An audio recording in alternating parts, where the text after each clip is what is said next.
Good evening, everyone. The sunny skies of Las Vegas have been replaced with clouds and rain. 2 more arrests in the daring kidnapping case of a Green Valley teen. Let's go live now to Brian Brennan. The country may be in store for more wild weather. You're our new morning friend right now. I am. Are you hanging in there? I have some caffeine. I'm going to stay awake. I'll get through it. We even watched as a cat jumped safely from a second-story balcony. What a beautiful day up here. It is 77 degrees right now. Aaron Benward is performing with Nashville Unplugged, and he joins us live. Don't tase me, bro. I knew you would say that. That was what I was going to say. Keep in mind, the man flew for about 120 feet. Look down there. That was where his right shoe landed. You may recall he made, shall we say, quite a splash in the news cycle. Double trouble for a liquor store employee tonight east of the Strip. A break tonight in the murder of a 75-year-old woman. Let's go live now to Randall Pinkston in New York City, where it is 2:16 in the morning. Randall, good morning to you. Right now in Nevada, so many home buyers are getting frustrated. They're putting in bid after bid. That is it for 8 News Now at 5. The Insider is coming up next. Actually, I think they call it OMG Insider now. OMG Insider. Is that what they call it?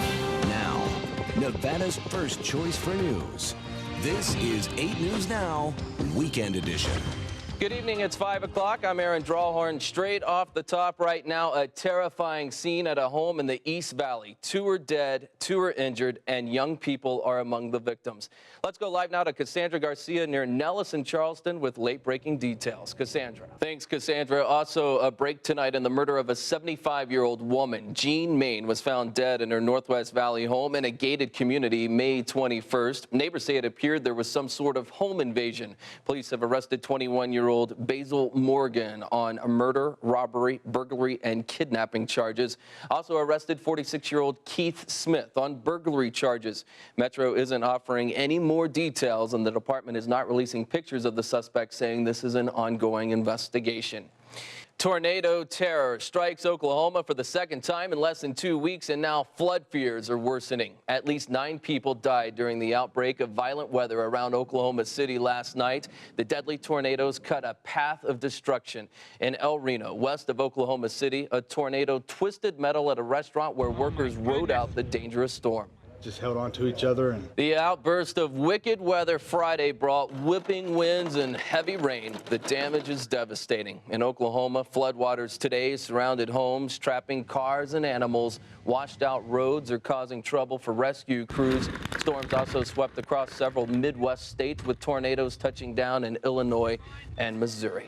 Good evening. It's 11 o'clock. Thanks for joining us tonight. A nightclub fire that killed at least 233 people in Brazil is sparking questions about safety here in Las Vegas. The fire in Brazil broke out after a band member lit a flare on stage. Clubgoers and firefighters worked together to try and tear down the walls of the Kiss nightclub in Santa Maria. Survivors described a chaotic race to reach the club's only entrance and exits. Firefighters say they couldn't get in because bodies started to pile up and block the door. Many of the victims died from smoke inhalation, while others were trampled. With some of the hottest nightclubs in the world here, Las Vegas has safety measures and precautions in place to prevent a similar tragedy. 8 News Now reporter Cassandra Garcia checked in with the Clark County Fire Department and has more on what they're doing to keep tourists and locals all safe. Cassandra? Cassandra, thank you for that. While we have safeguards in Las Vegas to keep clubgoers safe, other club infernos in the U.S. have proven deadly. Back in 2003, 100 people died at the Station nightclub in West Warwick, Rhode Island. Pyrotechnics ignited soundproofing material during a performance by the band Great White. And then the Happy Land fire in New York back in 1990, 87 people died. Investigators ruled the tragedy as arson. But the deadliest nightclub fire happened back in 1942. 492 people were killed at the Coconut Grove Club in Boston. To this day, no one knows how that fire started. An elderly woman is recovering in the hospital tonight after firefighters rescued her from a burning apartment complex. Crews arrived at the Sportsman's Royal Manor near Boulder Highway in Tropicana just before 6:30 this evening.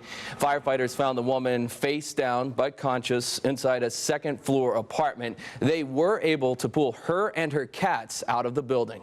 It was just a lot of smoke. The building was evacuated, but all the other tenants were eventually let back in tonight. The fire stayed mostly in the victim's apartment. Right now, it's not yet known what caused this blaze.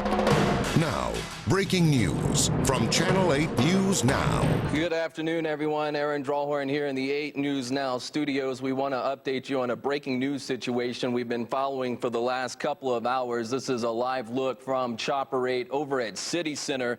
We have a rescue going on of some window washers that were pretty much dangling in danger over at the Vidara condo and hotel there at City Center. We understand just before noon, they were doing their work up on that skyscraper, up around the 35th floor. We have a rescue going on, and this has been going on for the better part of 2 hours now since this call was first phoned in. We understand 4 people initially were trapped up there at Vidara.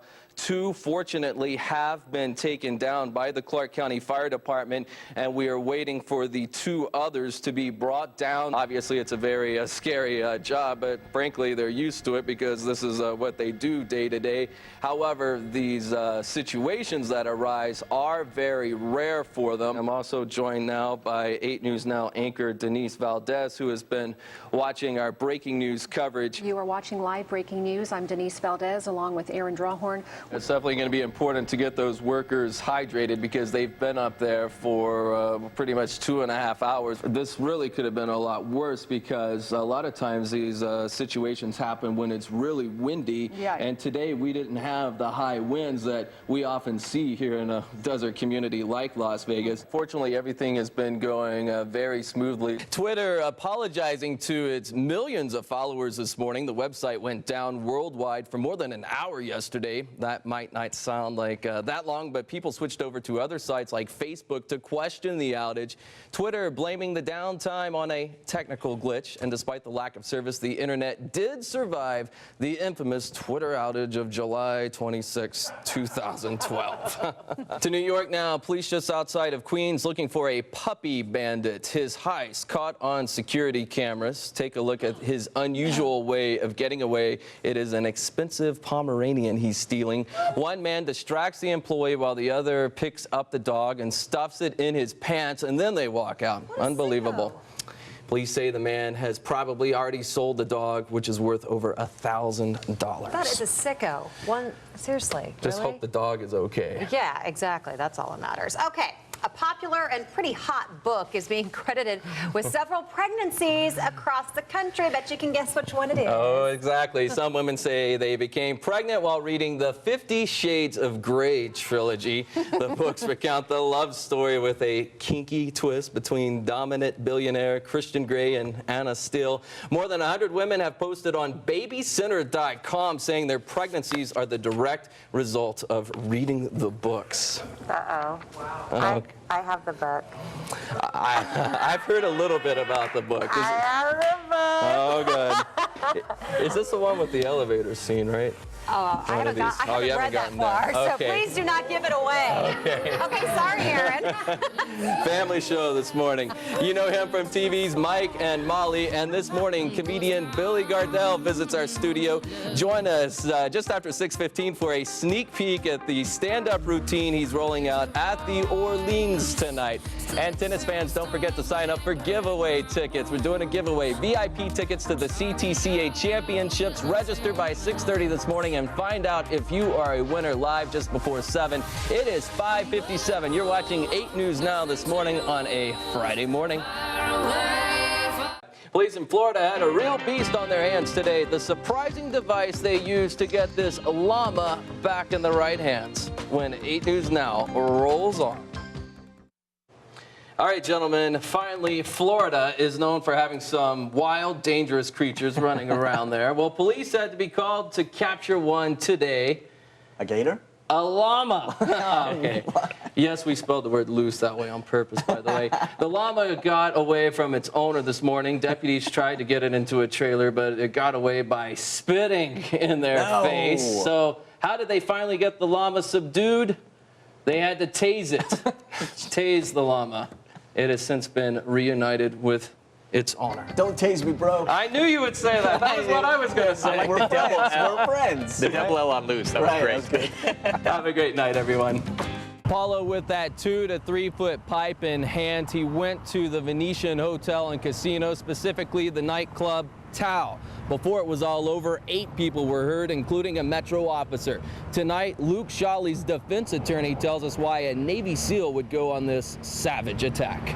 This is the Luke Shawley who came to Las Vegas for training at Nellis Air Force Base. But the proud Navy SEAL turned into this, an unrecognizable person who went on a violent, bloody rampage on the Las Vegas Strip in March of last year.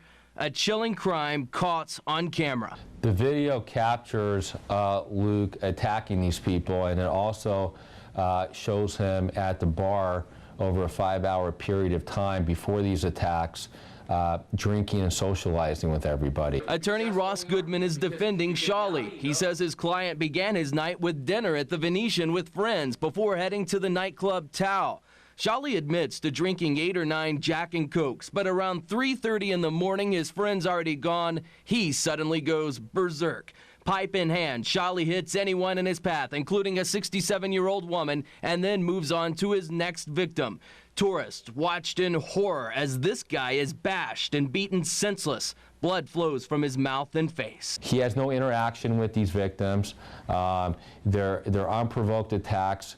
They're random people, and it's an emotionless interaction. Shawley then returns to Tao and targets a nightclub worker in the liquor room. In seconds, the fight escalates. Metro says Shawley throws people off of him and charges at an officer, punching him in the back of the head. Shawley is tackled and rushed to UMC, where tests show he was drunk, nearly double the legal driving limit. Goodman believes he knows why Shawley was so dangerous and destructive. Something happened where he unknowingly ingested drugs that were put in his drink. Goodman says Shawley's drink was spiked at Tao, even though lab results from UMC did not detect any drugs. He was given a urine test, which tested for a limited amount of drugs.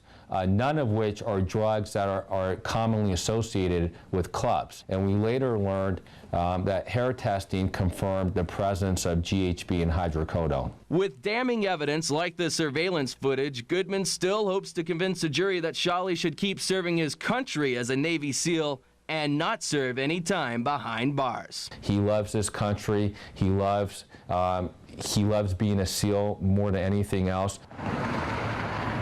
Back live now. We reached out to the district attorney's office, but it declined to comment on camera because this is an ongoing case. A trial date has been set for August 1st, and we're told in the meantime, Shawley is still an active duty Navy SEAL stationed in Coronado, California.